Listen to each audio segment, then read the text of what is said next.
नमस्ते मुलांनो. नमस्ते.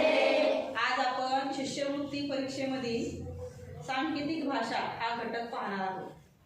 आता तुमच्यासमोर फळ्यावर जो प्रश्न आहे हा अतिशय सोपा आहे, परंतु आपल्याला सोप्यातून अवघडाकडे जायचंय.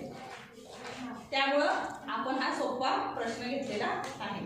काही काहींना पटकन सुटला पण असेल, ज्यांना सुटला नाही त्यांच्यासाठी खास हे मार्गदर्शन आहे. एका सांकेतिक भाषेत 6 बरोबर 14, 9 बरोबर 1 बरोबर 4, उत्तर 15 बरोबर किती.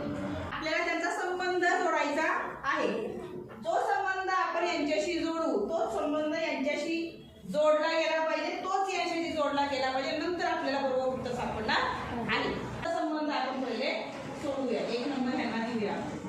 1 नंबर काय संबंध आहे? 6 बरोबर 14. कशा आले 6 बरोबर?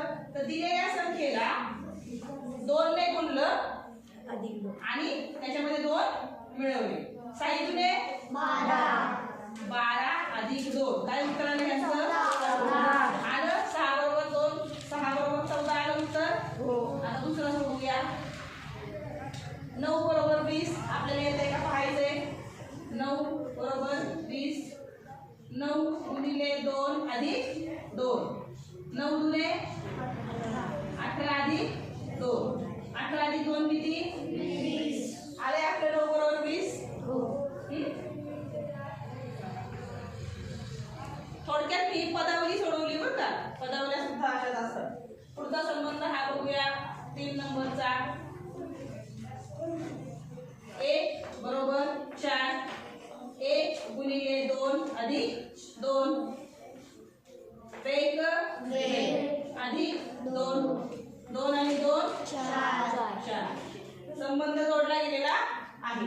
आता आपल्याला 15चं उत्तर काढायचे. 15चं उत्तर इथे काढूया आपण.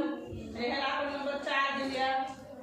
15 बरोबर आपल्याला काढायचे आहे.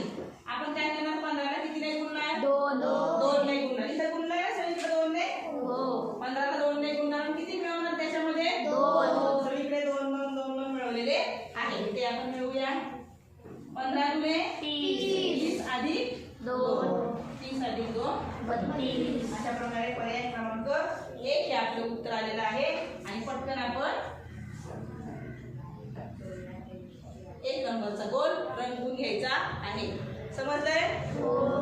आपण जर या छोट्या पायऱ्या मिस केल्या उत्तर तुम्हाला पुढच्या अवघड स्टेप्स समजणार नाही. त्यामुळे हे उत्तर कसं काय आलं हे काढणं गरजेचं होतं. कळलंय?